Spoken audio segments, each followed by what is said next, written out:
Students हम discuss करेंगे important news के बारे में और उससे रिलेटेड जो इन्फॉर्मेशन है हमारे यूपीएससी के एग्जाम के पर्सपेक्टिव से इम्पोर्टेंट उसको हम यहाँ पे डिस्कस करेंगे।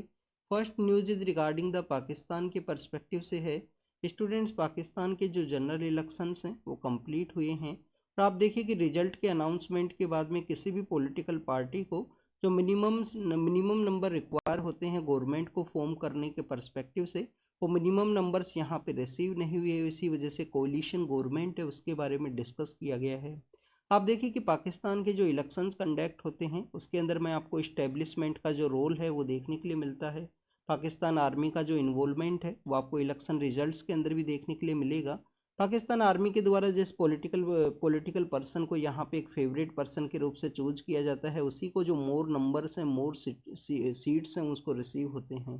तो this is all the information related to the Pakistan के रिजल्ट्स के बारे में है। कोलिशन गवर्नमेंट है उसके फॉर्म करने के पर्सपेक्टिव से डिस्कस किया गया है। आपको एक बेसिक इन्फॉर्मेशन पता होनी चाहिए कि 1947 के समय में जब इंडिया एंड पाकिस्तान ने सिमिलर टाइम के समय में जो इंडिपेंडेंस है उसको रिसीव किया तो आप देखिए कि वहाँ पे अभी तक किसी भी प्राइम मिनिस्टर के द्वारा जो कंप्लीट टेन्योर है वो कंप्लीट नहीं किया गया है। कोई भी एक प्राइम मिनिस्टर नहीं है जिसके द्वारा 5 ईयर का जो टेन्योर है वो कंप्लीट किया गया हो।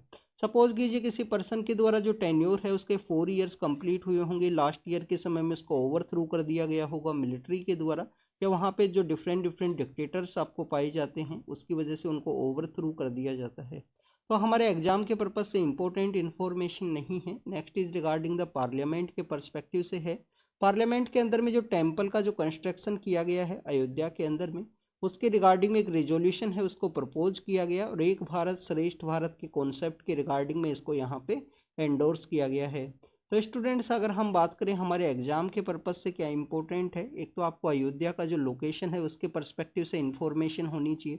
सपोज कीजिए उत्तर प्रदेश का मैप है, अगर आपको उत्तर प्रदेश का मैप नहीं पता है तो आप जाके एक बार एटलास के अंदर में जरूर से देखना और आप देखिए कि यहाँ पे बेसिकली जो लखनऊ है central part of Uttar Pradesh के अंदर जो लखनऊ है वो सिचुएटेड है। लखनऊ का जो ईस्टर्न पार्ट है उसके अंदर में आपको जो अयोध्या है वो देखने के लिए मिलेगा। आप देखिए कि वहां से कौन सा जो रिवर है वो फ्लो करता है, आपको जो सरयू नदी है सरयू का जो रिवर है वो देखने के लिए मिलता है। अब ये जो सरयू रिवर है ये किस रिवर का ट्रिब्यूटरी है, किस रिवर का ट्रिब्यूटरी है इसके बारे में आप जरूर से बताना, ये आपका होमवर्क है।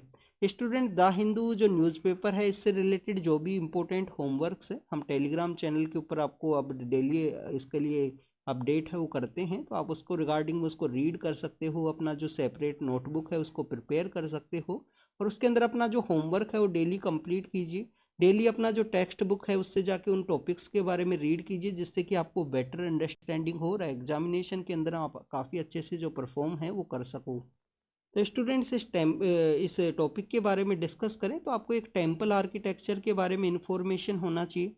आप देखिए कि हमारे इंडिया के अंदर में मैक्सिमम आपको मेजरली रूप से 2 टाइप का जो टेम्पल आर्किटेक्चर है वो आपको देखने के लिए मिलता है, जिसमें नॉर्दर्न पार्ट ऑफ इंडिया के अंदर जो टेम्पल्स है उनका कंस्ट्रक्शन किया गया है उसको हम नगारा स्कूल ऑफ टेम्पल आर्किटेक्चर से रूप से जानते हैं।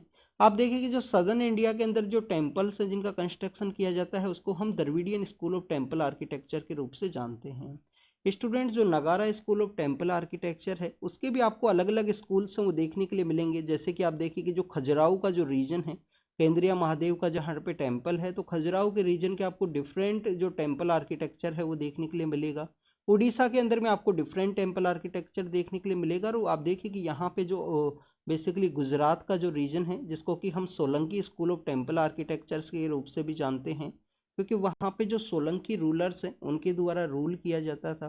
तो स्टूडेंट्स इसके अलावा आपको साउथ इंडिया के जो टेम्पल्स हैं उनके भी डिफरेंट डिफरेंट स्कूल्स के बारे में पता होना चाहिए, जैसे कि विजयनगर का जो टेम्पल स्कूल आर्किटेक्चर है वो किस तरीके से है, कल्याण मंडप क्या वहाँ पे फॉर्म किया जाता है, क्योंकि 2019 का जो प्रीलिम्स का पेपर है उसके अंदर ये क्वेश्चन है वो पूछ लिया गया था कि कल्याण मंडपा का जो कॉन्सेप्ट है वो कौन सा स्कूल ऑफ टेम्पल आर्किटेक्चर के अंदर आपको देखने के लिए मिलेगा। तो यहाँ पे जो टेम्पल बनाया गया है वो नगारा स्कूल ऑफ टेम्पल आर्किटेक्चर की पर्सपेक्टिव से बनाया गया है जो अयोध्या के अंदर टेम्पल का कंस्ट्रक्शन हुआ है। बट आप देखिए कि यहाँ पे जो टेम्पल के चारों तरफ आपको बाउंड्री वॉल है वो देखने के लिए मिलेगा, जो बेसिकली एक Dravidian school of temple architecture का एक एग्जाम्पल है कि यहाँ पे सदर्न इंडिया के अंदर जब टेम्पल का कंस्ट्रक्शन होता है तो उसके जो चारों तरफ जो बाउंड्री वॉल है, चारों तरफ जो बाउंड्री वॉल है उसका कंस्ट्रक्शन किया जाता है। तो आप देखिए कि यहाँ पे नॉर्दर्न इंडिया के अंदर में जो नगारा स्कूल है आपको ये फीचर है वो नहीं देखने के लिए मिलेगा। तो इस बाउंड्री वॉल का जो फीचर है उसको यहाँ पे ऐड किया गया है टेम्पल कंस्ट्रक्शन के दौरान में। अगर आपको ये जो इन्फॉर्मेशन है वो नहीं पता है कि उड़ीसा स्कूल के अंदर में किस तरीके से बनाया जाता है, एक्सटीरियर वॉल्स वहाँ पे लेविसली डेकोरेटेड होती हैं या नहीं होती हैं, तो उसके बारे में अगर आपको नहीं पता है तो जाके अपना जो आर्ट एंड कल्चर का जो बुक है, आर्ट एंड कल्चर का जो बुक है उससे रीड कीजिए इन बेसिक इन्फॉर्मेशंस के बारे में कि जो यहाँ पे खजुराहो का जो टेम्पल आर्किटेक्चर है उसका क्या डिफरेंस है, कौन सा जो स्टोन है उसको यूज किया गया है। आप देखिए अयोध्या के अंदर जो टेम्पल का जो कंस्ट्रक्शन किया गया है उसका जो स्टोन्स जो बेसिकली यूज किए गए हैं वो राजस्थान के एरिया से उनको एक्सट्रैक्ट किया गया है। राजस्थान के अंदर भरतपुर का रीजन है, वहां से उन स्टोन्स को निकाला गया है और उनको ही बेसिकली इसमें यूज किया गया है इसके कंस्ट्रक्शन के दौरान में। तो this is all the information related to the Ayodhya temple का रिजोल्यूशन के परस्पेक्टिव से जो बेसिक इंफॉर्मेशन थी उसके बारे में हमने डिस्कस किया। Next is regarding the national investigation agency NIA के बारे में है। आप देखिए कि हमारे यहाँ पे जब 26/11 का जो इंसिडेंट हुआ 2008 के समय में, उस समय में काउंटर टेररिज्म के पर्सपेक्टिव से एक सेंट्रल एजेंसी है उसको क्रिएट किया गया था जिसको कि हम एनआईए के रूप से जानते हैं। तो एनआईए के द्वारा तमिलनाडु के काफ़ी सारे एरियाज के अंदर में जो बेसिकली रेड है वो किया गया है वहाँ पे इन्वेस्टिगेशन की रिगार्डिंग में। आप देखिए अक्टूबर 2022 के समय जो कार ब्लास्ट है वो देखने के लिए मिला था तमिलनाडु के अंदर में, इसी वजह से इनके द्वारा जो रेड है वो वहाँ पे किया गया है। तो एनआईए के बारे में आपको कुछ बेसिक इन्फॉर्मेशन है वो जरूर से होना चाहिए। एनआईए कौन सा मिनिस्ट्री के अंडर में इसको इस्टेब्लिश किया गया है students? Ministry of home affairs के अंडर में। यहाँ पे मिनिस्ट्री ऑफ डिफेंस के अंडर किया गया है होम अफेयर्स, ऐसे आपसे क्वेश्चन पूछ लिया जाएगा तो आपको एग्जैक्ट इन्फॉर्मेशन पता होनी चाहिए। नेक्स्ट अगर हम बात करें एनआईए के बारे में तो काउंटर टेररिज्म इसका एक मेन मोटिव है, मेन ऑब्जेक्टिव है कि काउंटर टेररिज्म के जो केसेज हैं वो इनके द्वारा डील किए जाते हैं। क्या इनके द्वारा स्टेट का जो परमिशन है वो रिक्वायरमेंट है, स्टेट का कोई परमिशन रिक्वायरमेंट है किसी भी स्टेट के अंदर में इस तरीके से रेड है इन्वेस्टिगेशन है उसको कैरी आउट करने के रिगार्डिंग में? तो आप देखिए कि यहाँ पे 2019 के समय में एनआईए एक्ट को अमेंड किया गया था गवर्नमेंट के द्वारा और उस समय में बेसिकली इसको जो पावर है वो दिया गया कि एनआईए के द्वारा इन्वेस्टिगेशन है वो कंप्लीट इंडिया के अंदर में उसको कैरी आउट किया जा सकता है। और एनआईए को ये भी पावर दिया गया कि आउटसाइड इंडिया का कोई टेरिटोरियल एरिया है और वहाँ पे इंडिया से रिलेटेड कोई टेररिज्म का एक्टिविटी देखने के लिए मिला है तो वहाँ पे भी एनआईए के द्वारा जो इन्वेस्टिगेशन है उसको कैरी आउट किया जा सकता है। किसी एज ए इंडिविजुअल पर्सन को यहाँ पे जो एज ए टेररिस्ट है उसके रूप से भी डिक्लेयर किया जा सकता है एनआईए के द्वारा। तो बेसिकली इस तरीके से काउंटर टेररिज्म का जो एक्टिविटी है वो आपको देखने के लिए मिलेगा। आप देखिए कि एनआईए एक्ट के थ्रू इनके जो सेपरेट जो कोर्ट्स हैं उनका भी स्टेट उनको भी यहाँ पे इस्टेब्लिश किया गया है उसी एक्ट के थ्रू में। तो this is all the information related to the NIA. आपको एनआईए के बारे में एक और इन्फॉर्मेशन होनी चाहिए कि एनआईए के जो चीफ है उनका जो बेसिकली अपॉइंटमेंट किया जाता है वो कितने ईयर के लिए किया जाता है? 3 ईयर्स, या इसको एक्सटेंशन है वो भी दिया जा सकता है क्या गवर्नमेंट के द्वारा? तो इसके बारे में आप रीड करना स्टूडेंट्स, ये आपके लिए होमवर्क है। और इसी तरीके से आप हर एक टॉपिक को कोरिलेट करते हुए रीड करोगे स्टूडेंट्स। अगर आपको नहीं पता है तो आप देखिए कि न्यूज़पेपर के थ्रू भी आप काफ़ी कुछ जो है अपना जो सिलेबस है उसको कवर कर सकते हो। और न्यूज़पेपर का एक आपको बेसिक जो बेनिफिट क्या देखने के लिए मिलता है रिवीजन के पर्सपेक्टिव से, रिवीजन के रिगार्डिंग में काफ़ी अच्छा इसका बेनिफिट है। जैसे कि आप देखिए कि हमने यहाँ पे टेम्पल आर्किटेक्चर के बारे में रीड किया तो आपको उड़ीसा स्कूल जो खजुराहो के जो टेम्पल आर्किटेक्चर हैं जो बेसिकली वहाँ पे चंदेला डायनेस्टी के द्वारा बनाए गए थे जिसमें केंद्रीय महादेव एक बिगेस्ट टेम्पल है। Solanki school of temple architecture है जिसके अंदर मोदेरा का जो सन टेम्पल है वो आपको देखने के लिए मिलेगा गुजरात के अंदर में।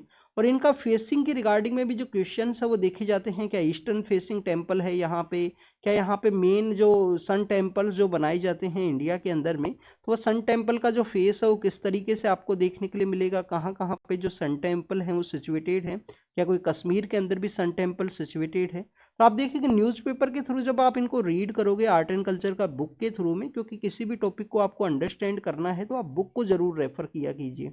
बुक को आप रेफर करोगे तो आपको जो बेसिक थिंग्स है वो यहाँ पे क्लियर होंगे। नेक्स्ट अगर हम बात करें स्टूडेंट्स हरियाणा के पर्सपेक्टिव से है, आप देखिए कि पंजाब और हरियाणा के अंदर में फार्मर्स के द्वारा दिल्ली के लिए अपना जो मार्च है वो किया गया है। इसकी वजह से काफ़ी सारे एरियाज के अंदर में जो सिक्योरिटी है उसको स्ट्रिक्ट किया गया। इंटरनेट के बैन के रिगार्डिंग में भी डिस्कशन है वो किया गया है कि इंटरनेट का जो बैन है वो भी किया जाएगा गवर्नमेंट के द्वारा। तो आप देखिए कि मिनिमम सपोर्ट जो प्राइस है उसके रिगार्डिंग में यहाँ पे जो प्रोटेस्ट है वो हरियाणा के और पंजाब के जो फार्मर्स हैं उनके द्वारा कैरी आउट किया जाएगा, तो उसके बारे में यहाँ पे मेंशन किया गया है। नेक्स्ट आप देखिए कि जो कर्नाटक का जो एरिया है, कर्नाटक के अंदर एक बीच है जिसको कि हम बेसिकली यहाँ पे तनीर भावी बीच के रूप से जानते हैं, जो मैंगलोर के अंदर में सिचुएटेड है। आप देखिए तनीर भावी जो बीच है जो मैंगलोर के अंदर सिचुएटेड है कर्नाटक के अंदर, वहाँ पे इंटरनेशनल जो काइट फेस्टिवल है उसका ऑर्गेनाइजेशन किया गया। तो इंटरनेशनल काइट फेस्टिवल के बारे में बताया गया है। आप देखिए कि जनवरी 14 के समय हम एक फेस्टिवल को सेलिब्रेट करते हैं जिसको नॉर्दर्न पार्ट ऑफ इंडिया के अंदर में मकर संक्रांति के रूप से जानते हैं। और आप देखिए कि गुजरात के अंदर में उसको उत्तरायण के रूप से सेलिब्रेट किया जाता है, क्योंकि सन के मूवमेंट के रिगार्डिंग में है वो। आपको सपोज कीजिए कि ये हमारा ईस्टर्न पार्ट है, ईस्टर्न पार्ट के अंदर में जो सन है वो राइज होता है। हम बेसिकली जब रीजनिंग को रीड करते हैं तो इसी तरीके से आप देखिए कि हम ये जो कंपास है उसको बनाते हैं कि इस तरीके से ईस्टर्न साइड है। तो यहाँ पे जो सन है वो राइज करेगा, कब यहाँ पे राइज करेगा, आपको इक्विनॉक्स के समय में जो सन का जो राइजिंग टाइम है वो आपको एग्जैक्ट ईस्ट साइड में देखने के लिए मिलेगा। आप देखें कि 14 जनवरी का जो समय है उससे जो सन है वो नॉर्दर्न साइड में माइग्रेट करना स्टार्ट करेगा, और विंटर के समय में आपको इस तरीके से जो दक्षिण का जो एरिया है, साउथ का जो एरिया है उधर आपको देखने के लिए मिलेगा। तो ये जो सन का जो मूवमेंट है उसी को बेसिकली उत्तरायण के अंदर में सेलिब्रेट किया जाता है, जिसको सदर्न इंडिया के अंदर में पोंगल का जो फेस्टिवल है उसके रूप से सेलिब्रेट किया जाता है, जिसके अंदर में आप देखिए कि जल्लीकट्टू की वजह से वो काफ़ी कुछ न्यूज़ के अंदर देखने के लिए मिलता है। तो गुजरात के अंदर में जो काइट फेस्टिवल है, राजस्थान के अंदर में जो जयपुर का जो एरिया है वहाँ पे जो काइट फेस्टिवल है वो बेसिकली 14 जनवरी के समय में सेलिब्रेट किया जाता है। यहाँ पे जो कर्नाटक के अंदर में इस फरवरी के समय में काइट फेस्टिवल है उसका ऑर्गेनाइजेशन किया गया है। डिफरेंट डिफरेंट जो काइट्स हैं वो फ्लाई किए गए हैं, जो काइट का जिनका फेवरेट ये गेम है उनके द्वारा। नेक्स्ट आप देखिए कि यहाँ पे इस बीच के बारे में मेंशन किया गया है, तन्नीर भावी बीच है जो मैंगलोर के अंदर में सिचुएटेड है। आपको यहाँ पे बीच के रिगार्डिंग में जब भी मेंशन किया जाए तो आपको एक बेसिक इन्फॉर्मेशन होनी चाहिए कि हमारे यहाँ पे एक ब्लू फ्लैग सर्टिफिकेशन है, एक ब्लू फ्लैग सर्टिफिकेशन है वो देखने के लिए मिलता है क्लीनेस्ट बीच के रिगार्डिंग में। इंडिया के अंदर भी 12 बीच हैं जिनको कि जो यहाँ पे जो क्लीन बीच का जो स्टेटस है वो दिया गया है foundation for environment and education के पर्सपेक्टिव से। एक डेनमार्क बेस एक ऑर्गेनाइजेशन है जिसके द्वारा बेसिकली ये जो सर्टिफिकेशन है वो दिया जाता है। आप देखिए कि कर्नाटक के अंदर भी 2 बीच है उनको दिया गया है और बेसिकली ये उसका पार्ट नहीं है, तो उसके बारे में भी आपको जानकारी होनी चाहिए कि 12 बीच हैं जिनको कि यहाँ पे ब्लू फ्लैग जो सर्टिफिकेशन है वो दिया गया है। हमारी जो ministry of environment and forest है, ministry of environment and forest है, उनके द्वारा भी अभी एक अपना एक मॉड्यूल है उसको लॉन्च किया गया था जिसको कि हम बीम्स के रूप से जानते हैं। बीम्स नाम का जो मॉड्यूल है उसको स्टार्ट किया गया बीच इन्वायरमेंट एंड एस्थेटिक जो मेजरमेंट सर्विस के रिगार्डिंग में। आप देखिए उसके अंदर हमारा जो बीच सिस्टम है उसको क्लीन करने के पर्सपेक्टिव से ये जो मॉड्यूल है वो चलाया गया था ministry of environment forest and climate change के द्वारा। आपको यहाँ पे इंडिया के जो क्लीनेस्ट बीच हैं उनके बारे में जानकारी होनी चाहिए। जैसे कि आप देखिए कि अंडमान एंड निकोबार के अंदर में जब आप रीड करोगे तो आपको एक बीच के बारे में पता लगेगा, राधानगर बीच के रूप से उसको जानते हैं। तो अंडमान एंड निकोबार के अंदर में काफ़ी जो क्लीन बीचेज हैं वो वहाँ पे अवेलेबल हैं, उनके बारे में भी आपको लिटिल बिट इन्फॉर्मेशन होनी चाहिए। नेक्स्ट इसके अंदर में आप देखिए कि लक्षद्वीप के भी कुछ बीच हैं जिनको भी वन ऑफ द क्लीनेस्ट बीच का जो स्टेटस है वो दिया गया है। और रिसेंटली जो लक्षद्वीप और लक्षद्वीप के अंदर टूरिज्म को इंडिया के द्वारा बूस्ट किया गया था। और आप देखिए कि मालदीव के द्वारा फिर उस समय में उसके रिपरकशन के अंदर में इंडिया के साथ में जो रिलेशंस हैं एक बैड फेज के अंदर में पहुंचे थे। तो उस समय में आपको यहाँ पे जो लक्षद्वीप के कुछ बीच हैं उनके बारे में भी पता होना चाहिए, उन्हें भी वहाँ पे ब्लू फ्लैग का जो सर्टिफिकेशन है वो दिया गया है। नेक्स्ट अगर हम बात करें लखनऊ के पर्सपेक्टिव से है, आप देखिए लखनऊ के अंदर में काफ़ी सारी जो हेरिटेज साइट्स हैं वो वहाँ पे सिचुएटेड हैं। आपको इस साइट के बारे में पता होना चाहिए, आपको इस साइट क्या है, बड़ा इमामबाड़ा है या रूमी दरवाज़ा है, कौन सा ये साइट है, इसके बारे में आप कमेंट सेक्शन के अंदर बताना, ये आपका होमवर्क है। स्टूडेंट 2018 का जो प्रीलिम्स का जो पेपर था, 2018 का जो प्रीलिम्स का पेपर था उसके अंदर में एक क्वेश्चन पूछ लिया गया था बड़ा इमामबाड़ा के बारे में, छोटा इमामबाड़ा है जो लखनऊ के अंदर में। और आप देखिए कि काफ़ी सारी मूवीज़ के अंदर भी आपको ये दिखाया होगा, इससे बेसिकली यहाँ से ट्रैवल करते हैं, इसका गेट आपको देखने के लिए मिलेगा लखनऊ के अंदर में। काफ़ी जो हेरिटेज के पर्सपेक्टिव से काफ़ी फेमस सिटी है लखनऊ, वैसे हेरिटेज के पर्सपेक्टिव से काफ़ी कुछ आपको देखने के लिए मिलेगा। तो आप देखिए कि एक पेटिशन फाइल किया गया है। पेटिशन के अंदर में बेसिकली बताया गया है यहाँ पे कि एनक्रोचमेंट किया गया है इन हेरिटेज प्लेसेज के रिगार्डिंग में, इनको यहाँ पे रोका जा सके। तो आपको यहाँ पे एक एक्ट के बारे में पता होना चाहिए, ancient monument and archaeological sites remains act है। Ancient monument and archaeological sites remains act है, जिसके अंदर नेशनल इंपोर्टेंस का जो साइट्स है वो डिक्लेयर किया जाता है। आप देखिए ancient monument and archaeological sites remains act के थ्रू में यहाँ पे किसी भी साइट का जो 100 मीटर का एरिया है वहाँ पे किसी भी तरीके का जो एक्टिविटी है वो अलाउ नहीं होती हैं।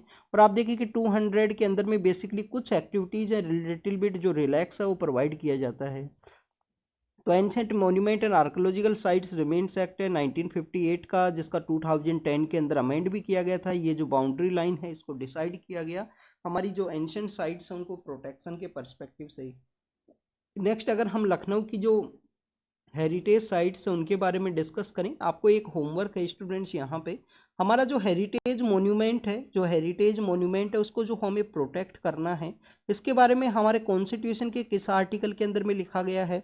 एक तो आपको डीपीएसपी के आर्टिकल्स को जाके चेक कीजिए अगर आपको नहीं पता है। डीपीएसपी के अंदर आर्टिकल 48 के अंदर मेंशन है या 49 के अंदर मेंशन में है हमारे एंशिएंट मोन्यूमेंट हैं, जो हिस्टोरिकल इंपोर्टेंस की जो साइट्स हैं उनको प्रोटेक्शन के रिगार्डिंग में क्या हमारे फंडामेंटल ड्यूटीज़ के अंदर में इसको मेंशन किया गया है। क्योंकि आप देखिए कि जो कंपोजिट कल्चर को हमें जो यहाँ पे प्रोटेक्ट करना है उसके बारे में फंडामेंटल ड्यूटी के अंदर में आपको देखने के लिए मिलेगा। और आप देखिए आपको इस तरीके से वर्ड है वो मेंशन कर दिया जाएगा एग्जामिनेशन के अंदर में कि हेरिटेज को प्रोटेक्ट करना है।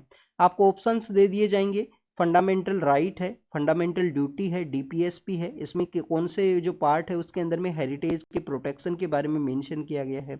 सपोज कीजिए हम चिल्ड्रंस के एजुकेशन के पर्सपेक्टिव से अगर रीड करें तो आप देखिए कि चिल्ड्रंस के एजुकेशन के बारे में हमारे तीनों पार्ट्स के अंदर में बताया गया है, जिसमें आर्टिकल 21A है एजुकेशन के पर्सपेक्टिव से, 45 है, आपको 45 आर्टिकल देखने के लिए मिलेगा डीपीएसपी का। और आप देखिए कि फंडामेंटल ड्यूटीज का जो पार्ट है जिसको 86 कॉन्स्टिट्यूशन अमेंडमेंट एक्ट के थ्रू में ऐड किया गया था, आर्टिकल 51A के अंडर में जो क्लोज है उसको ऐड किया गया था स्टूडेंट्स 86 कॉन्स्टिट्यूशन अमेंडमेंट एक्ट के थ्रू में। तो ऐसे आपसे क्वेश्चन सब पूछ लिए जाएंगे। तो इसलिए ये जो तीनों जो पार्ट है आर्टिकल 12 से लेकर आर्टिकल 51A की जो क्लोज हैं ये आपको काफ़ी स्ट्रिक्टली याद होनी चाहिए। आप देखिए कि अगर आपको याद है तो आप अपने आंसर के अंदर भी कहीं ना कहीं कोट कर सकते हो, मेंस के अंदर भी। सपोज कीजिए कोई आंसर है यहाँ पे तो वहाँ पे आप आर्टिकल के थ्रू अपना आंसर है उसका स्टार्ट कर सकते हो। तो कुछ बेसिक इन्फॉर्मेशन है। लखनऊ के अंदर में जो हेरिटेज साइट्स हैं उनके बारे में अगर हम बात करें तो 76 मंजिल है काजमीन बिल्डिंग है। काजमीन बिल्डिंग का आप देखिए एक सिमिलर बिल्डिंग है जिसको कि वहाँ पे ईरान के अंदर भी बनाया जाएगा। तो सिया मुस्लिम्स हैं, जो आपको सेक्ट देखने के लिए मिलता है मुस्लिम कम्युनिटी के अंदर में, सिया एंड सुन्नी का। तो आप देखिए कि जो सिया मुस्लिम्स हैं उनके लिए काफ़ी सेक्रेड बिल्डिंग है। रूमी दरवाज़ा है, बड़ा इमाम बाड़ा है, छोटा इमाम बाड़ा है। इसके अलावा स्टूडेंट्स आपको भूल भुलैया है वो देखने के लिए मिलेगा। अवध का जो नवाब हुआ करते थे असफ उल दौला नाम से, जो अवध के जो नवाब हुआ करते थे उनके समय में ये जो मोन्यूमेंट्स है उनका कंस्ट्रक्शन आपको देखने के लिए मिलेगा। नेक्स्ट अगर हम बात करें स्टूडेंट्स वर्ल्ड के पर्सपेक्टिव से है, आप देखिए कि ट्रम्प के द्वारा कहा गया है कि वो प्रेसिडेंट के लिए आएंगे तो बाइडेन के द्वारा जो गन्स के रिगार्डिंग जो रेस्ट्रिक्शन लगाया गया है उसको ये दोबारा से स्टार्ट करेंगे। आप देखिए कि यूएस के अंदर में काफ़ी आपको ये जो इंसिडेंट है वो देखने के लिए मिलता है। वहाँ पे एक तो राइट टू प्रोटेक्ट का पावर है लोगों के पास में, जो गन है वो रिसीव कर सकते हैं, लाइसेंस काफ़ी ईजिली वहाँ पे रिसीव होता है। और काफ़ी बार आपको मास शूटिंग है वो देखने के लिए मिलता है। जैसे सपोज कीजिए किसी चिल्ड्रन को बच्चों के द्वारा बुलिंग किया गया स्कूल के दौरान में, तो उसका अगर वहाँ पे कम्प्लीटली स्ट्रॉन्ग माइंड नहीं है, और चिल्ड्रंस का आपको देखने के लिए मिलेगा स्ट्रॉन्ग माइंड वहाँ पे एक इमोशन के अंदर में अगर वो फ्लो करते हैं तो उनके द्वारा बेसिकली जो अटैक है मास शूटिंग है स्कूल्स के अंदर में कर दिया जाता है। रसिया के द्वारा यूक्रेन का एक सिटी है जिसको कि हम कार्किव रीजन के रूप से जानते हैं, वहाँ पे जो अटैक है वो किया गया है। आप देखिए कि म्यांमार के द्वारा उनका जो जनता जो बेसिकली जो पावर है गवर्नमेंट है उनके द्वारा बेसिकली यहाँ पे जो आर्मी वहाँ पे पावर के अंदर में है उनके द्वारा लोगों का जो रजिस्ट्रेशन है उनको बेसिकली यहाँ पे अप्रोच करना होगा उसके बारे में डिस्कस किया गया है। जो यहाँ पे गाजा स्ट्रिप है, गाजा स्ट्रिप के अंदर में एक जो स्मॉल चाइल्ड है उसका बेसिकली एक वीडियो वायरल हुआ था कि उनको प्रोटेक्ट किया जाए, उनके ऊपर अटैक है वो हो सकता है। आप देखिए कि वो बेसिकली यहाँ पे उनका जो डेथ है वो उनका जो डेड बॉडी है वो बेसिकली यहाँ पे मिला है। इंडिया और मालदीव के द्वारा आने वाले समय में अपने जो रिलेशंस हैं उनको बेटर वे में यहाँ पे किया जाएगा उसके बारे में डिस्कस किया गया है। इंडियन ओशियन कॉन्फ्रेंस के अंदर में ये डिस्कशन है, वो श्रीलंका के जो मिनिस्टर हैं उनके द्वारा स्टेटमेंट दिया गया। आप देखिए कहाँ पे ऑर्गेनाइज हो रही है इंडियन ओशियन कॉन्फ्रेंस, पर्थ के अंदर में, ऑस्ट्रेलिया के अंदर जो पर्थ है वहाँ पे इसका ऑर्गेनाइजेशन हुआ है। इसके अंदर में बेसिकली श्रीलंका ने अपने पर्सपेक्टिव से भी डिस्कस किया है, श्रीलंका के द्वारा डिस्कस किया गया है कि उनके द्वारा जो आसियान का RCEP का जो कॉन्सेप्ट है, जो इंडिया के द्वारा 2019 के समय उसको ज्वाइन नहीं किया गया था। आप देखिए कि फ्री ट्रेड एग्रीमेंट है RCEP, 2016 का जो प्रीलिम्स है उसके अंदर एक क्वेश्चन पूछ लिया गया था, रीजनल कम्प्रीहेंसिव इकोनॉमिक जो बेसिकली जो प्रोजेक्ट है उसी के रिगार्डिंग में। तो श्रीलंका के द्वारा कहा गया है कि उनके द्वारा बेसिकली इसको ज्वाइन किया जाएगा। जो आसियान का, आसियान क्या है स्टूडेंट्स, 1967 के समय में 10 हमारे साउथ ईस्ट एशिया के जो कंट्रीज हैं उनका बेसिकली ये ग्रुप है आसियान, जिसको कि बैंकॉक डिक्लेरेशन के थ्रू में बनाया गया था। इनिशियल 5 कंट्रीज जिसको ज्वाइन किए थे आसियान को, और आप देखिए कि बाद में 5 कंट्रीज और ज्वाइन करते हैं, 10 कंट्रीज का ये ग्रुप है। आप देखिए कि यहाँ पे हमने म्यांमार के बारे में डिस्कस किया गया, तो म्यांमार भी इसका पार्ट है। अभी रिसेंटली आसियान का जो मीटिंग है वो ऑर्गेनाइज हुआ था हमारे साउथ ईस्ट एशिया की कंट्रीज के अंदर में। तो आप देखिए कि वहाँ पे म्यांमार को अलाउ नहीं किया गया था कि उनके द्वारा डेमोक्रेसी को रिस्टोर किया जाए वहाँ की मिलिट्री के द्वारा, उसी के बाद में उनको आसियान के अंदर में ज्वाइन किया जाएगा। तो आसियान के जो 10 कंट्रीज हैं, 10 कंट्रीज के साथ में आपको 6 कंट्री और देखने के लिए मिलेंगे। 6 कंट्री कौन से हैं स्टूडेंट्स? 6 कंट्री आपको देखने के लिए मिलेंगे। जापान है, जापान है, जापान के अलावा आप देखिए कि साउथ कोरिया है, साउथ कोरिया है, जापान है, साउथ कोरिया है। इसके अलावा जापान के अलावा साउथ कोरिया है, साउथ कोरिया के अलावा देखिए आप देखिए इंडिया और चाइना है। इंडिया और चाइना के अलावा अगर हम बात करें, आपको यहाँ पे न्यूजीलैंड और ऑस्ट्रेलिया है, जो ऑस्ट्रेलिया और न्यूजीलैंड है वो भी आपको देखने के लिए मिलेंगे। जहाँ पे भी बेसिकली ये जो पर्थ के अंदर में इंडियन ओशियन जो कॉन्फ्रेंस है उसको ऑर्गेनाइज किया गया है। तो ऐसे ये टोटल 6 कंट्री हैं 10 कंट्रीज के साथ में। तो इन 6 टोटल 16 कंट्रीज का ये फ्री ट्रेड एग्रीमेंट था RCEP, जिसके अंदर इंडिया का बेसिकली ऑब्जेक्ट ये था कि इंडिया के अंदर में जो फार्मर्स हैं, फार्मर्स को बेसिकली जो बाहर का जो कंट्री है, बेसिकली आप देखिए कि फार्मिंग सेक्टर के अंदर डेवलप कंट्री कौन सा है? न्यूजीलैंड आपको फार्मिंग सेक्टर के अंदर काफ़ी डेवलपिंग कंट्री देखने के लिए मिलेगा।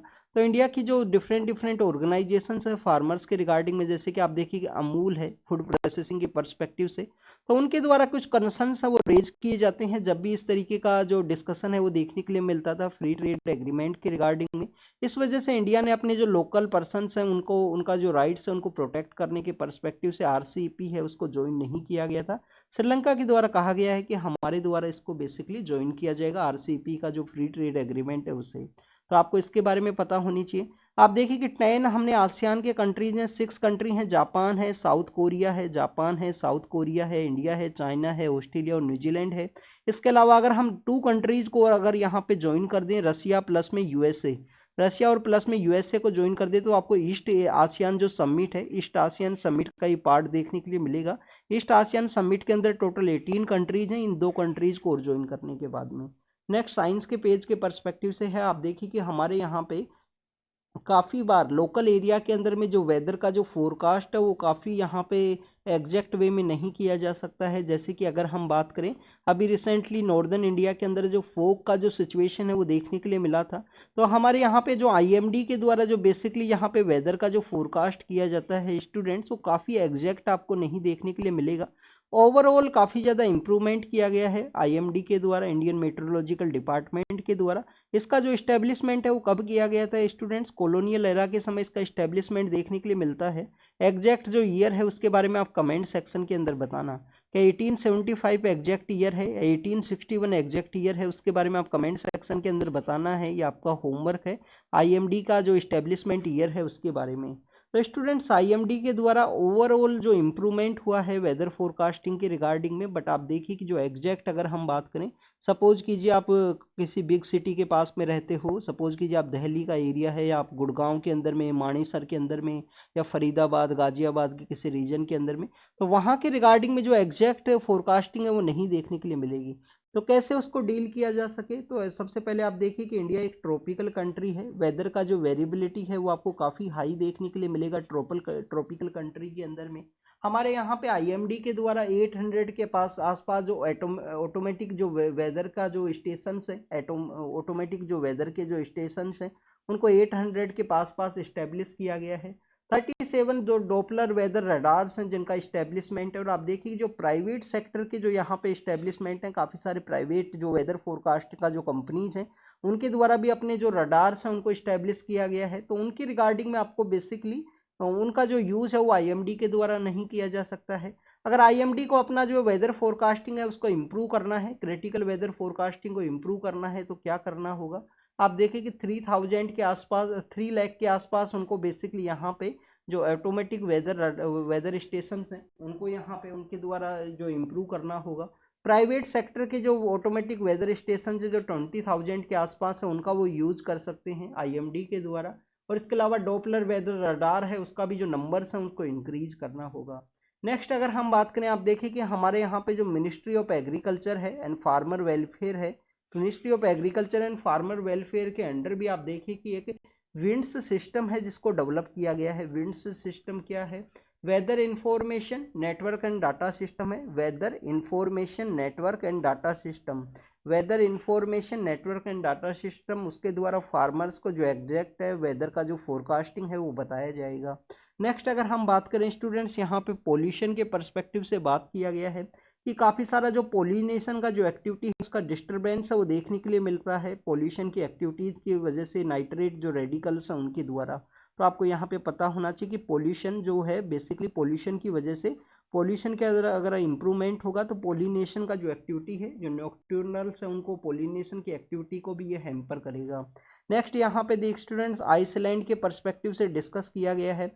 आप देखिए कि आइसलैंड के अंदर में काफ़ी सारा जो वोल्कनों का इरप्शन है वो देखने के लिए मिला था आइसलैंड के एरिया के अंदर में। तो उसी के बारे में यहाँ पे डिस्कस किया गया है कि जो ग्रीनडिविक जो रीजन है, ग्रानडिविक का जो रीजन है आइसलैंड के अंदर में, वहाँ पे जो मैग्मा है उसका फ्लो देखने के लिए मिला है। उसका बेसिकली यहाँ पे काफ़ी सारा जो स्टोरेज हुआ है उसी के बारे में डिस्कस किया गया है। स्टूडेंट्स यहाँ पे हम पहले इसके बारे में डिस्कस करते हैं। आप देखिए कि एचपीवी वैक्सीन है, ये साइंस के पेज के ऊपर ही मेंशन है। तो हमारा यहाँ पे जो सर्वाइकल कैंसर है उसके रिगार्डिंग में कुछ वैक्सीन है वो आपको देखने के लिए मिलती हैं। एचपीवी वैक्सीन है, और भी डिफरेंट कंपनीज का वैक्सीन है। अभी हमारे बजट सेशन के दौरान में बेसिकली एचपीवी वैक्सीन है उसके यूज के बारे में भी डिस्कस किया गया था कि सर्वाइकल कैंसर के रिगार्डिंग में आपको जो जनवरी का जो मंथ है सर्वाइकल कैंसर के अवेयरनेस मंथ के रूप से भी देखा जाता है। और आप देखिए कि काफ़ी सारे लोगों के अंदर में जो सर्वाइकल कैंसर के जो इंसिडेंट्स हैं वो देखने के लिए मिलते हैं। तो उसको बेसिकली नेगलेक्ट करने के रिगार्डिंग में एचपीवी वैक्सीन है उनको अलाउ किया गया था। तो इंडिया का जो एचपीवी वैक्सीन है काफ़ी इन्फीरियर नहीं है दूसरी जो वैक्सीन है उनके साथ में। तो ये सर्वाइकल कैंसर के बारे में है, कोई भी सेक्सुअल एक्टिव कोई पर्सन है उसके रिगार्डिंग में जो सर्वाइकल कैंसर है वो आपको देखने के लिए मिल सकता है। आप देखिए कुछ लोगों का इम्यूनिटीज़ काफ़ी अच्छा होता है तो उनका बेसिकली उसको नेग्लेक्ट कर दिया जाता है, उस वायरस का जो इफेक्ट है उसको बेसिकली यहाँ पे। नेक्स्ट अगर हम बात करें वाटर एक्ट के बारे में है, सबसे पहले आपको वाटर के बारे में पता होना चाहिए। Water basically students state list का एक सब्जेक्ट है, स्टेट लिस्ट का एक सब्जेक्ट है। क्या सेंटर के द्वारा यहाँ पे कानून बनाया जा सकता है वाटर के रिगार्डिंग में? तो स्टूडेंट सेंटर के द्वारा डायरेक्टली जो कानून है, डायरेक्टली जो लॉ है वो नहीं बनाया जा सकता है। अगर यहाँ पे 2 स्टेट्स के द्वारा जो रिक्वेस्ट किया गया है सेंटर को, जैसे कि यहाँ पे हिमाचल प्रदेश है, राजस्थान के द्वारा रिक्वेस्ट किया गया कि आप यहाँ पे वोटर का जो रिगार्डिंग में जो पहले का जो कानून है 1974 के समय कानून बनाया गया था हमारे पार्लियामेंट के द्वारा, जिसको कि हम प्रिवेंशन एंड वोटर का जो prevention and control pollution act है 1974 उसके रूप से जानते हैं। Voter prevention and control act 1974 उस एक्ट के रूप से जानते हैं इसको हम यहाँ बेसिकली वोटर के रिगार्डिंग में। आप देखें फिर हमारा 1981 के समय में आपको जो एयर के पर्सपेक्टिव से देखने के लिए मिलेगा। कभी कभी आपसे क्वेश्चन पूछ लिया जाएगा कि सेंट्रल पोल्यूशन जो कंट्रोल बोर्ड है हमारे पोल्यूशन के पर्सपेक्टिव से, स्टेट जो पोल्यूशन कंट्रोल बोर्ड है उनका जो इस्टेब्लिशमेंट है वो किस एक्ट के थ्रू में हुआ? तो आप देखिए कि वोटर एक्ट के थ्रू इनका इस्टेब्लिशमेंट किया गया था। वोटर का जो prevention and the control of pollution act है 1974 का, उसी के थ्रू में 1974 के थ्रू इसको ऐड किया गया। बाद में एयर का जो एक्ट इस्टेब्लिशमेंट में आया उसको भी इसके साथ में इंटरलिंक किया गया। और सेंट्रल पोल्यूशन आपको मैक्सिमम एयर पोल्यूशन की रिगार्डिंग में जो न्यूज़ है उसके अंदर में देखने के लिए मिलेगा। स्पेशली हमारा नवंबर दिसंबर के समय में जो एयर क्वालिटी है उसका डिक्लाइन होता है उस समय में। तो आप देखिए कि 1974 के उस एक्ट के थ्रू में ऐसे इस्टेब्लिशमेंट किया गया था, किसी भी इंडस्ट्रियल एरिया का अगर इस्टेब्लिशमेंट होना है तो उसको यहाँ पे स्टेट पोल्यूशन कंट्रोल बोर्ड का जो परमिशन है वो जरूर से होना चाहिए। अभी उन्हीं को बेसिकली कुछ अमेंड किया गया। अमेंड क्या किया गया है स्टूडेंट्स, यहाँ पे इंडस्ट्रियल जो यूनिट है, इंडस्ट्रियल यूनिट को परमिशन का जो रिक्वायरमेंट होगा, बट आप देखिए उनके द्वारा कोई भी माइनर यहाँ पे वाटर पोल्यूशन का एक्टिविटी है उसको कैरी आउट किया गया है, तो उसके अंदर में जो इम्प्रिजनमेंट का जो सिचुएशन हुआ करता था उसको रिमूव करके फाइन को जो इम्प्रूव है वो किया गया है। तो ये वोटर के रिगार्डिंग में है। वोटर एक स्टेट सब्जेक्ट के अंदर है, सेंटर के द्वारा डायरेक्टली कानून है वो नहीं बनाया जा सकता, बट अगर स्टेट्स के द्वारा इंटरवेन किया जाए तो कानून है वो बनाया जा सकता है। इसके अंदर अमेंड किया गया है, फाइन को इंक्रीज किया गया, और स्टेट पोल्यूशन जो कंट्रोल बोर्ड है उसके बेसिकली जो चेयरपर्सन है उनके अपॉइंटमेंट की रिगार्डिंग में जो अमेंड है वो भी किया गया है। उत्तराखंड इंडिया का फर्स्ट स्टेट बना है जिसने आफ्टर द इंडिपेंडेंस के बाद में आप देखिए कि यहाँ पे यूनिफॉर्म सिविल कोड है उसका इम्प्लीमेंटेशन किया है, आर्टिकल 44 डीपीएसपी के अंदर मेंशन है। इसके अलावा आपको पता होना चाहिए कि जो 2.9% उनके पॉपुलेशन का जो पार्ट है वहाँ पे जो ट्राइबल कम्युनिटी है, उस ट्राइबल कम्युनिटी को यहाँ पे बेसिकली जो यूनिफॉर्म सिविल कोड है उसका इम्प्लीमेंटेशन नहीं होगा। आर्टिकल 366 है, आर्टिकल 142 है, उसके अंदर में अमेंड किया गया कि ट्राइबल कम्युनिटीज की रिगार्डिंग में जो यहाँ पे यूनिफॉर्म सिविल कोड है उसका इम्प्लीमेंटेशन नहीं होगा। लिव इन रिलेशनशिप के अंदर में कोई लोग रहने वाले हैं उनको अपना रजिस्ट्रेशन है उसको कैरी आउट करना होगा, अपना बताना होगा। काफ़ी कुछ जो पर्सनल लॉज के अंदर में मैरिज है, डाइवोर्स के जो सिचुएशंस है, रीमैरिज के जो टॉपिक्स हैं उनको बेसिकली यहाँ पे डिफाइन किया गया है। अपोजिशन इसका क्या देखने के लिए मिलता है स्टूडेंट्स, अपोज किया गया है कि जो राइट टू प्राइवेसी है, केएस पुट्टास्वामी केस के थ्रू में उसको फंडामेंटल राइट का पार्ट माना गया है, तो उसका वायलेशन है कंप्लीटली यहाँ पे। तो उसके पर्सपेक्टिव से एक इसका अपोज है वो देखने के लिए मिलता है। पर रजिस्ट्रेशन के बारे में बात की गई है। लिव इन रिलेशनशिप के अंदर रहने वाले जो कपल्स हैं उनको, उनके जो चिल्ड्रंस हैं उनको भी रिकॉग्नाइज करता है ये एक्ट। फर्स्ट टाइम में आप देखिए कि उनके जो चिल्ड्रंस हैं उनको भी एक लीगल जो यहाँ पे ऑफ स्प्रिंग के रूप से रिकॉग्नाइज किया जाता है। चिल्ड्रंस की सेफ्टी के पर्सपेक्टिव से है, हमारे यहाँ पे जो टेक्नोलॉजी की जो मेगा कंपनीज हैं उनके द्वारा बेसिकली यहाँ पे जो मेटा कंपनी है उसके द्वारा कहा गया है कि काफ़ी सारे चिल्ड्रंस का जो सेफ्टी है उसको इंश्योर करना है उनके द्वारा।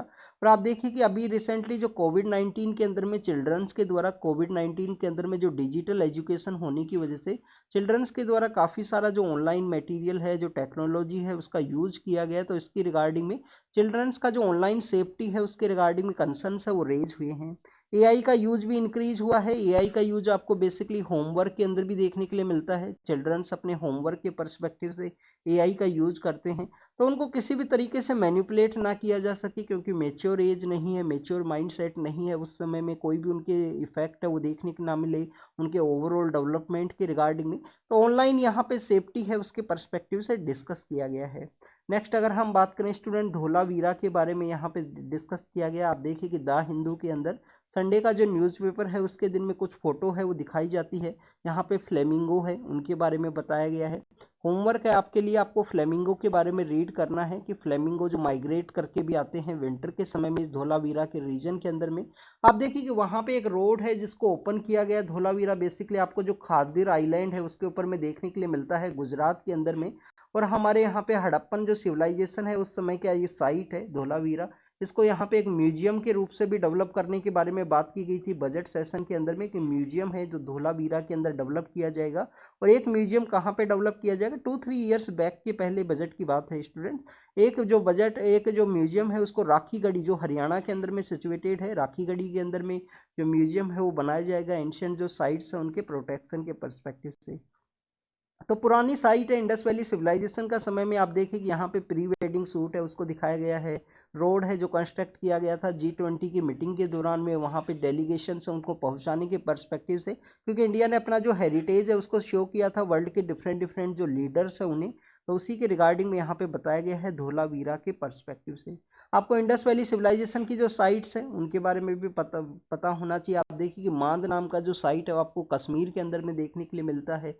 इसके अलावा आपको काफ़ी सारी जो साइट्स हैं अलग अलग एरियाज़ के अंदर में आपको जो अलग अलग साइट्स हैं वो देखने के लिए मिलेंगी, जिसके अंदर में आप देखिए कि राखीगढ़ी है जो कि हरियाणा के अंदर है, कालीबंगा है जो कि राजस्थान के अंदर सिचुएटेड है। तो ऐसी काफ़ी सारी साइट्स है इनके बारे में आपको जरूर से पता होना चाहिए। 2019 का जो प्रीलिम्स का पेपर है उसके अंदर में 4 साइट्स मेंशन कर दिया गया था और ये पूछ लिया गया था कि कौन सा साइट है वो इसका पार्ट नहीं है इंडस वैली सिविलाइजेशन का। तो देखिए कि क्वेश्चन भी ऐसे पूछे जा सकते हैं आपसे। दैमाबाद के बारे में आपको पता होना चाहिए जो महाराष्ट्र के अंदर में सिचुएटेड है। एक तमिलनाडु के अंदर में एक साइट है जहाँ पे एक्सकावेशन का एक्टिविटी किया गया था, वो इंडस वैली सिविलाइजेशन का पार्ट नहीं है। बट आप देखिए कि वो खिलाड़ी एक्सावेशन के रूप से हम उसको जानते हैं, खिलाड़ी एक्सावेशन के रूप से हम उसको जानते हैं। तो वो साइट बेसिकली संगम एज के समय का रिवील करता है। तो इस तरीके से कोई भी साइट न्यूज के अंदर रहेगा उसको मेंशन कर दिया जाएगा। स्टूडेंट ने अगर अच्छे से नहीं रीड किया है तो समझिएगा खिलाड़ी एक्सकावेशन भी बेसिकली इंडस वैली के समय का ही साइट होगा, उसको मार्क करेगा, रॉन्ग हो जाएगा आंसर यहाँ पे। तो ये बेसिकली आपको काफ़ी अच्छे से रीड करना है प्रेजेंस ऑफ माइंड के साथ में। तो this is all the information related to the today's newspaper. आप इसको रीड कीजिए, रिवाइज कीजिए, जो भी इंपॉर्टेंट इन्फॉर्मेशन आपको मिला है उसको नोट डाउन कीजिए। स्टूडेंट द हिंदू का जो होमवर्क है वो हम आपका टेलीग्राम चैनल के ऊपर अपलोड करेंगे, जो आपको रीड करना है इस न्यूज़पेपर के डिस्कशन थे। तो आप उसको बेसिकली होमवर्क को कंप्लीट कीजिए, अपने नोट्स को प्रॉपर बनाइए। Thank you students, thank you very much.